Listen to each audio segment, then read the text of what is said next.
You need to focus on the right things if you want to grow and scale your freelance business. Too often I see people getting caught up in the busy work, getting distracted by squirrel brain, or just not focusing on the right things that you need to do in order to grow. The result is that it takes you so much longer to grow your business to that sweet spot. You probably started your freelance business so that you could have more freedom in your life, so that you could really control your days. But then you end up on an endless hustle, overworked and underpaid, and constantly stressing about where your next gig is going to come from.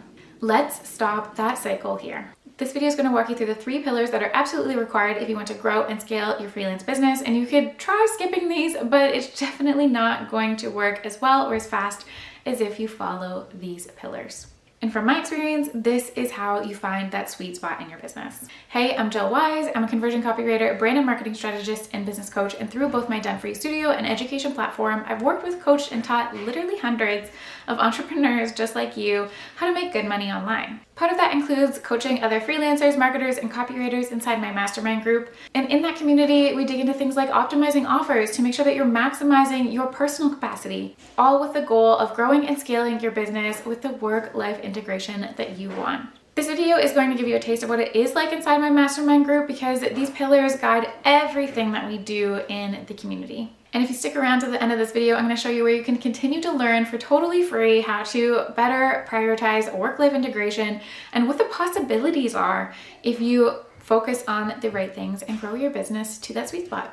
Okay, so let's get into the 3 pillars that you need to pay attention to if you want to grow and scale your freelance business. Like I said, these pillars are the guiding forces for all of my clients inside the mastermind, and everything that we do comes back to one of these categories. They really are the foundations for long-term sustainable growth. I'm going to share what those 3 pillars are, and then I'm going to go over each and the types of things that fall within these categories and the different actions that you can take within them as well. So number 1 is your services suite and your offers and pricing. Number 2 is your brand positioning and messaging. And number 3 is processes and reclaiming space. The first pillar being your offers, your services suite, and your pricing. This one is the most important to figure out, arguably, because if your rates aren't set correctly, then you're never going to be able to grow and scale your business to that point that you want. I mean, if you think about it, really, if your rates are not right, it's going to be impossible to hit those buzzy milestones like 10K months and 6-figure years. So that is why we always start here. We need to figure out what your offers actually are, which ones are sustainable, which ones are the best sellers, which ones do we need to cut.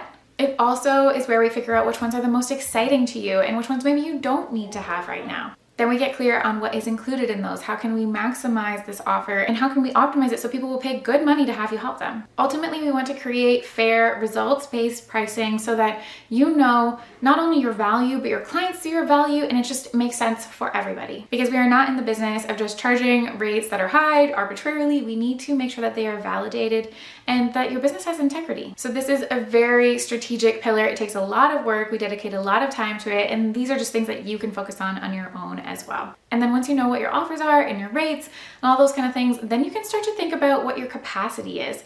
What is your capacity right now? And then when you're growing and then even in the scaling stage.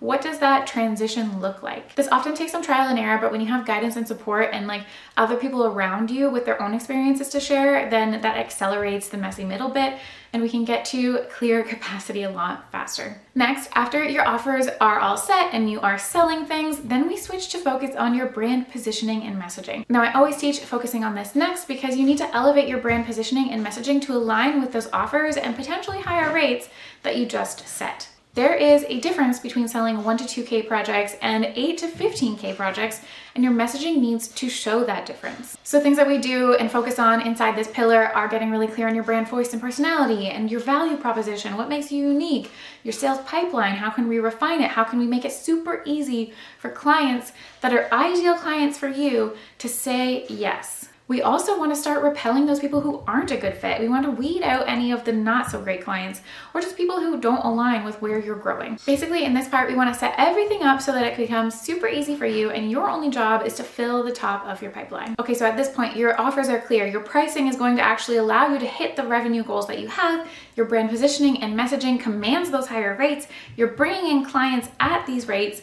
It's all very easy, and then we have space to focus on our processes and reclaiming more space. Because you'll see, if you don't do the work prior, if you don't have clients coming in consistently, then you're just going to be stressed about where to find money. Once revenue is coming in seamlessly, then you will have brain space and time in your calendar in order to focus on streamlining things behind the scenes. So things that fall within this pillar that we focus on inside my mastermind community, but you can do as well, are things like your client experience, like setting up something that is worthy of raving reviews, that makes it really easy for them and is all on brand too, because everything that you're putting out in the world needs to match what is happening behind the scenes. The caveat here is that you do not need to personally fulfill every single step. So leveraging things like automation and building a team, all of that will make your life a lot easier. Because even if your work seems very custom and your clients are all very different, there are systems to everything. You just need to look at it differently. And by setting up those systems, you won't have to recreate the wheel every time, and you'll eliminate a lot of that busy work from your days.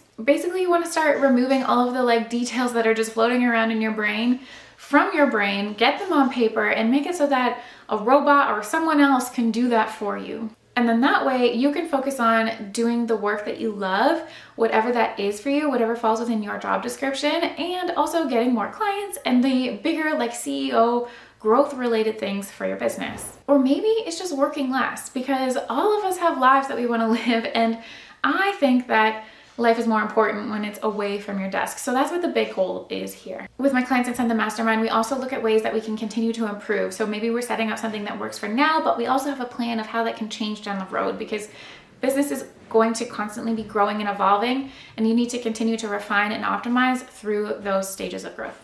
These pillars are the things from my experience that are going to help you grow to that sweet spot where you have the work-life integration that you want.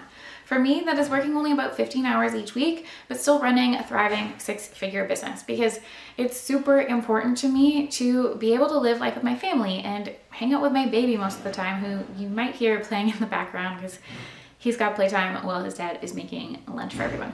So there's definitely noises like that in the background of my life all the time, but this is how I like to work, and I work around our schedules in this way, and the same freedom and flexibility is what I want for other people too. So if you want to keep learning about this kind of thing and get some more inspiration about what your business and life could even look like if you start to take back that time for yourself while still growing and scaling your business, I have a video for you.